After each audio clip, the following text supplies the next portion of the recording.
BJP ने अंतर विधानसभा उपचुनाव के लिए प्रत्याशी की घोषणा कर दी है। आज बीजेपी प्रदेश कार्यालय में प्रदेश अध्यक्ष मदन राठौड़ ने प्रेस वार्ता करते हुए कहा कि बीजेपी की ओर से मोरपाल सुमन भारतीय जनता पार्टी के अंतर विधानसभा चुनाव में प्रत्याशी होंगे। साथ ही उन्होंने कहा कि इनका जनता के बीच में एक जुड़ाव है और साफ छवि के नेता है। वहीं उन्होंने प्रेस वार्ता करते हुए और क्या कुछ कहा, सुनिए। अभी राजस्थान विधानसभा में अंतर विधानसभा के उपचुनाव होने जा रहे हैं। उसमें हमने हमारी भारतीय जनता पार्टी के केंद्रीय नेतृत्व ने, पार्लियामेंट्री बोर्ड ने हमारे आदरणीय मोरपाल सुमन को प्रत्याशी के रूप में घोषित किया है। मैं आप सबके माध्यम से भी मोरपाल सुमन जी को और अंतर की जनता को भी बधाई देना चाहता हूं कि एक सेवक के रूप में एक ऐसा कार्यकर्ता आप सबके बीच में आया है जो सेवा की भावना से राजनीति में आया है। स्वच्छ छवि का एक व्यक्ति है जिसने एक सामान्य परिवार में जन्म लिया और दृढ़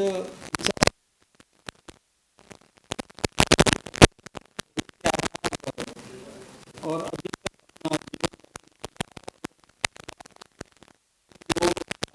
बचपन से ही हमारे संघ से भी जुड़े रहे। हमारे पार्टी के विभिन्न दायित्वों पर उन्होंने काम किया और अभी 12 पंचायत समिति के प्रधान हैं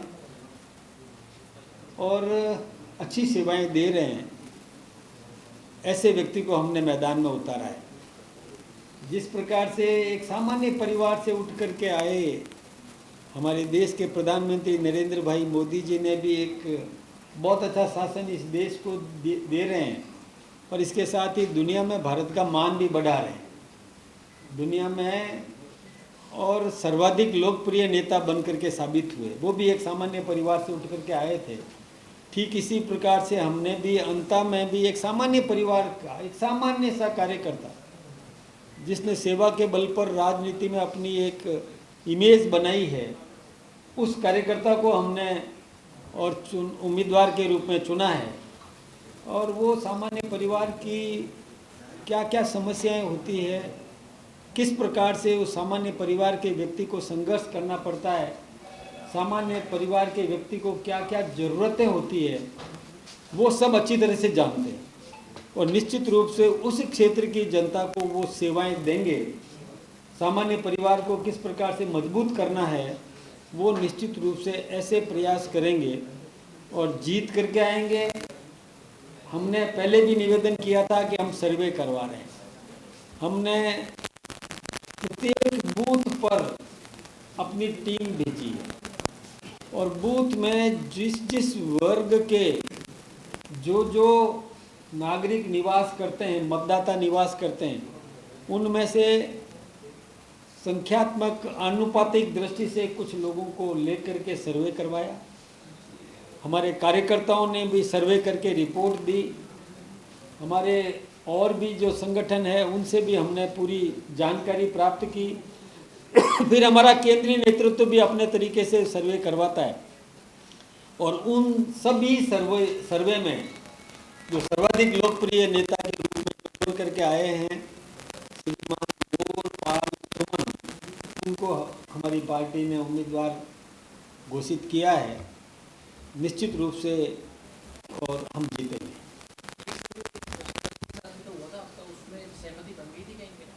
सबकी सहमति से मैंने निवेदन किया था आपसे पहले भी कि हम हमारे सारे परिवार के जो हमारे अंगभूत घटक हैं सबसे हमने चर्चा करके सर्वसम्मति से उम्मीदवार मैदान में उतारा। सभी लोग पार्टी का पूरी एकजुट होकर के सभी लगेंगे, पूरी ताकत लगेगी।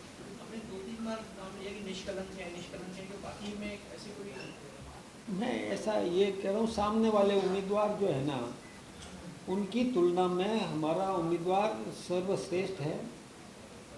सामने जो उम्मीदवार मैदान में है जिसमें कांग्रेस के उम्मीदवार हैं उनके बारे में कांग्रेस के ही उस समय के मंत्री भरत सिंह जी कुंदनपुर ने क्या क्या आरोप लगाए थे। खुलेआम विधानसभा में बोला, विधानसभा के बाहर बोला, भाया रे भाया खूब खाया, और कई प्रकार के आरोप लगाए थे। जब ऐसे व्यक्ति को कांग्रेस ने बनाया है, वो उनकी अपनी सोच है, लेकिन मैं एक बात सोचता हूँ कि जनता को यह अवसर जरूर मिलना चाहिए कि जनता या मतदाता को यह अवसर मिलना चाहिए कि वो अच्छे और बुरे में से चयन कर सके। कई बार ऐसा होता है कि मतदाता लेसर इविल का चयन करता है, ये मजबूरी हो जाती है। इसलिए अच्छे लोगों को मैदान में राजनीति में उतारना बहुत ज़रूरी है। अच्छे लोग राजनीति में मिले तो मतदाता को ये अवसर मिले कि वो सही व्यक्ति का चयन कर सके, जो सेवा की भावना से राजनीति में आया है, सेवक बन करके काम करना चाहता है। ऐसे व्यक्ति को जनता अवसर दे ताकि जनता की वो सही रूप में सेवा कर सके। आनंद जी, ट्रायंगुलर फाइट बताई जा रही है अभी से, कांग्रेस उम्मीदवार हरीश मीणा और आपने मोरपाल सिंह को मानी चाहिए। आपने ट्रायंगुलर फाइट का बताया, मुझे मोर एंगुलर फाइट का बता रहे हैं। लेकिन हम अपनी टीम, अपने पार्टी, अपना संगठन, उसके आधार पर विश्वासपूर्वक कहता हूँ कि निश्चित रूप से हमारे मोरपाल सुमन, हमारा कमल का फूल, हमारी भारतीय जनता पार्टी जीतेगी। कब नॉमिनेशन